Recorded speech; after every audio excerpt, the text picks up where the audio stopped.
Hi and welcome to this week's edition of Macro Minutes. I'm your head of trading, Mark Gardner.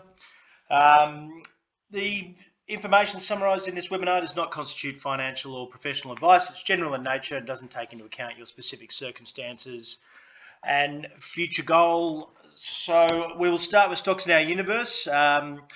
We have Mineral Resources, Macquarie Group and Australian Broadband. Now, Mineral Resources announced its acquisition of Red Hill Iron interest on the 3rd of the 9th, 2021. It announced that it completed the acquisition of RHI's 40% stake in the Red Hill Iron Ore joint venture located in the West Pilbara region of Western Australia. MIM will also pay RHI a royalty of 0.75 FOB of revenue on all iron ore sold from the area and the tenements. And Mineral Resources Bungaroo tenement as well. They paid about 200 million out of existing cash resources, with another 200 million due to be paid when the first commercial shipment of iron ore from Red Hill departs the port.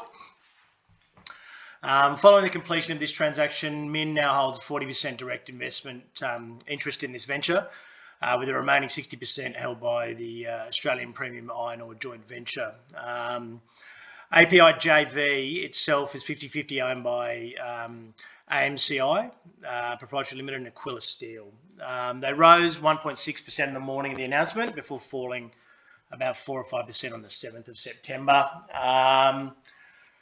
Overall, that's just a little bit more about the worry about iron ore prices, really. They seem to be settling for the moment. I think some demand will start to pick up. If not, we'll probably see China throw some stimulus in there, which should help the iron ore price up a little bit as well. Next up, we've got Macquarie Group.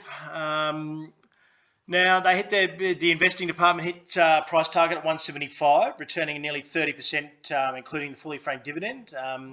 Was recommended on the 10th of January, in 2020. This increase follows Macquarie's presentation at the Jefferies Asia Forum, where the group provided an update on their first half performance so far, and expects the first half performance to be slightly below the first half 2021's. They've indicated that detractors influencing this decreased performance included COVID, the impact of geopolitical events, and the impact of Forex. On the positive side, their commodities and global markets result is forecast to be better than expected due to favourable market conditions, along with the sale of the UK commercial industrial smart meter portfolio. Look, they rallied about 5 or 6% on the back of this, even though it doesn't sound like there was much in it. They still remain up around 176. They got up to 183. Look, solid company, and look, in my opinion, they're really your only sort of proactive choice in the financial sector. I think the big four banks are very much just mortgage based, so they're a high quality company, and I would fully expect them to continue to do quite well. So I really would not have any problem and be very comfortable holding on to those. Looking for potentially $200. So we'll move on now to Aussie Broadband. They announced they completed an institutional placement, raising 114 million. The proceeds raised will be used to support M&A growth, new products, technology development, and network building. Additionally, they will offer existing eligible shareholders the opportunity to participate in a cap raise under a share purchase plan that is capped at 10 million. The issue's price for the placement was about $4, representing a 13% discount to the last closing price on September the 6th. The placement shares are expected to be allotted on Wednesday, the 15th of September. Prior to the cap raise, they announced strategic fibre swap partnership with VicTrack, Victorian Rail Track, which will expand Australian Broadband's network region into Victoria. This is a one we've watched really closely in the trading department. We wrecked it around about I think around about the $2.80 mark. We sold 330s. We got back in around the 260 mark. We rode that back up to the 330. We've managed to, unfortunately, miss the last big chunk of this rally. They did a fibre swap deal, I think, with Telstra as well, which was somewhere in the vicinity of $15 million a year in savings and access to a lot more potential customers. So they're around about 477 as we speak at the moment. This is pretty lofty heights here at the moment. So I don't know whether I'd necessarily be buying here, particularly with cap raise going on. So yeah, look, it's one that has done very well if you own it. You probably keep holding it if you've got it. Apart from that, it's pretty it'd be very difficult to buy up here. But a great company that seems to be doing great things on a fairly consistent basis. Okay, so now we've got trading stock of the week. As you all know, trading department's been pretty cautious to the market of late. We haven't really had a recommendation necessarily out this week. We've had a couple of feature plays and some defensive plays, etc. This is part of the monthly feature play. This one, I think it's also an investing department recommendation as well. VanEck Infrastructure ETF, really taking advantage of the massive amount of infrastructure stimulus that's going through that the Democrats have done in the US. It is mainly US based. It's 50-50 currency hedged. Look, it's a good defensive play. It's going to have a long-term thematic underpinning the share price. I have suggested looking for a market correction potentially over the next couple of over the next 4 to 6 weeks. I have put the entry price back a little bit. Just to try and pick up a bargain. I would have no problem buying it here for a long-term portfolio. And look, once you've probably got through that mid-October region and that seasonal weakness, or we have some confirmation of some stronger economic numbers, I would probably be moving that entry price up. But just for the moment, while the market's a little bit on edge, just put that entry tucked in behind there. Conviction's very high. Thematic's defensive. It's low risk, and it should just grind higher overall with the underlying thematic. So that's just a good defensive play if you want to be in the market. I do, the trading department generally has in the event of a correction, we have a shopping list of high quality companies that we that we'll really sink our teeth into.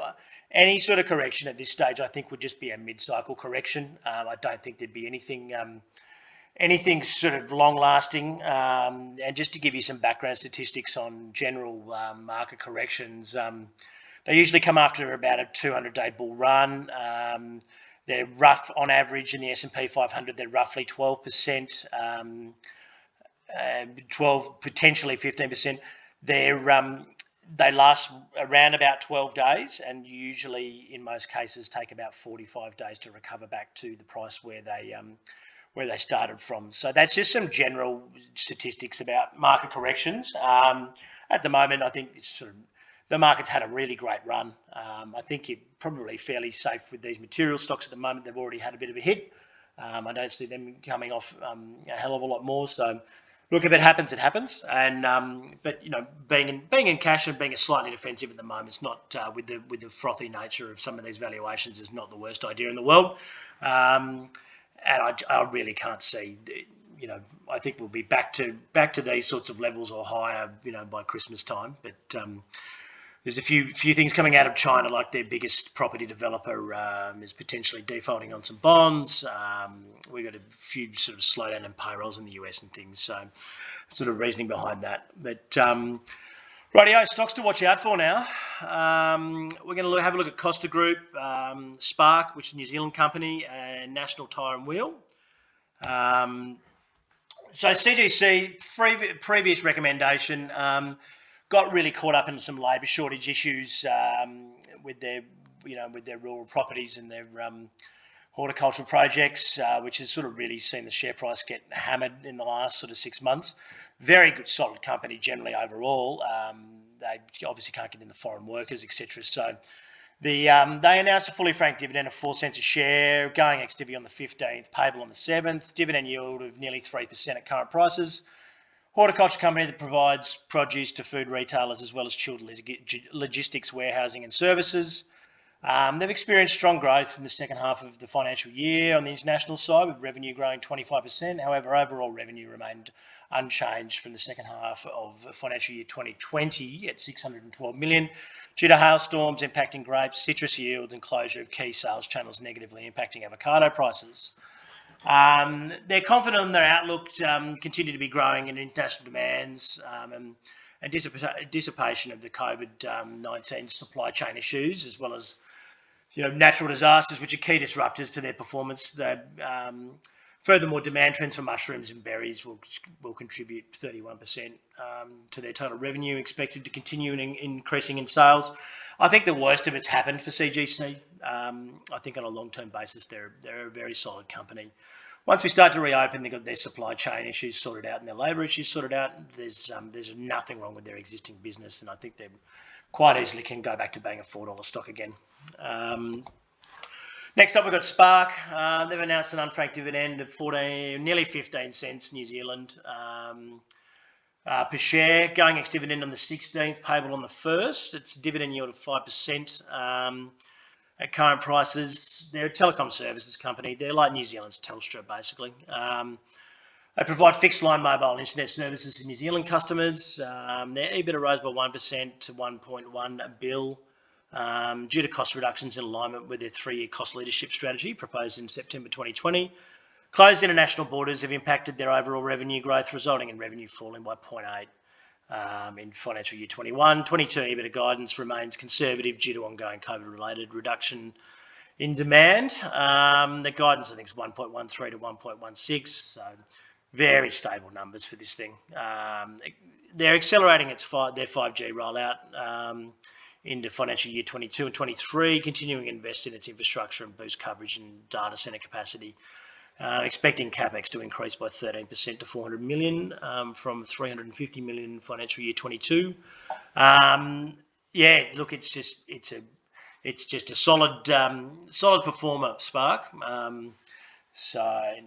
If you're looking for that sort of exposure, if Telstra's a little bit lofty for you at the moment, it sort of might be an option for you. So. Next up, we've got National Tyre and Wheel. They've announced a fully franked dividend of 5 cents per share, going ex on the 17th and payable on the 15th. Dividend yield of 4% at current prices. They're a wholesaler that distributes and markets tyres and wheels and operations in Australia, New Zealand, South Africa. They've had outstanding performance in 21 due to demand for motor vehicle accessories and the regional economic activity. Their revenue increased by 190% to 461 million, and EBITDA increased by nearly 300% to 46 million, which attributed to their acquisition of Tyres for You and growth momentum in the existing business. The acquisition has strengthened their position in the B2B market. Strangely enough, I actually worked in this, consulted in this sector of their, of the market. During COVID, they did have, the company I worked for had massive boosts in sales as people had more time to, to get onto servicing their cars, etc. ARB was another one that's done very well. This is a very small cap. Overall, it has done well. It does get pretty thin though. When it starts to move about. So, but overall, really solid business. So they're implementing some cost-saving measures through the warehouse consolidations and expect demand for commercial motor accessories to slightly taper, which is sort of in line with what other companies are expecting. They'll fully capture Tyres for You operational efficiencies with their respective synergies in 22 financial year and continue to invest in digital transformation of their services. So we'll now move on to looking ahead for economic releases, etc. Aussie unemployment, US CPI and US retail sales. We've got CPI next Tuesday for the US. Obviously, it measures the change in the price of goods. We may see some price pass on from the PPI numbers. Lately, it's been fairly volatile in terms of things like hotels and hire cars and airfares have been pushing it up mostly. So look, it hasn't really been watched too much. They're mainly focusing on those payrolls numbers that actually came out weak last week, so which has pushed back the tapering timeline. Australia is going to have unemployment. We've had great unemployment numbers in recent times. The market's expecting that we'll have a bit of a pullback. It does have a tendency to surprise to the upside in Australia. We are a pessimistic mob at times. I think that it will be largely ignored because of the lockdowns, etc., affecting it. I don't think it's going to make any significant policy, catalyst for policy change. So I think the participation rate might be fairly key. Look, if it's a strong number, we might see the RBA stick to their timeline for reducing bond purchases. Next Thursday, we've got US retail sales as well for August. Look, that'll be a bit of a measure of whether people are out there spending again and whether that we really are coming out into a normal economy over there. It's not going to be a huge market mover overall, but look, it's one of those things you need to look out for. As I mentioned before, when we're talking about stocks of the week, it is worthwhile at the moment to be pretty cautious, be well planned. If there's anything in your portfolio that that you're unsure of, or that really the valuations don't stack up for them to go any higher, I don't think it's them. I think it's a fairly prudent play to be, perhaps taking some profits or realising some losses and stuff that is already under pressure and the outlook's not great. Generally, with these market corrections, you want to be in a situation where you're well planned and not reacting to a market movement at the time, because that's where you tend to make your worst decisions. So corrections happen in markets. They're generally pretty healthy. It does flush out speculative money, and probably generally gives pretty decent buying opportunities. So it never hurts to review your portfolio, particularly at the top of markets. I think it's almost more important to do it at the top of the market than it is the bottom. So speak to your advisor or go through the research, etc.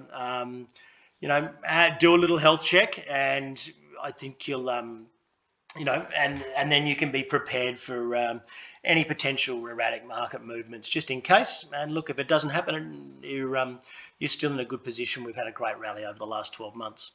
So we'll chat again next week, and we'll have some more updates for you then.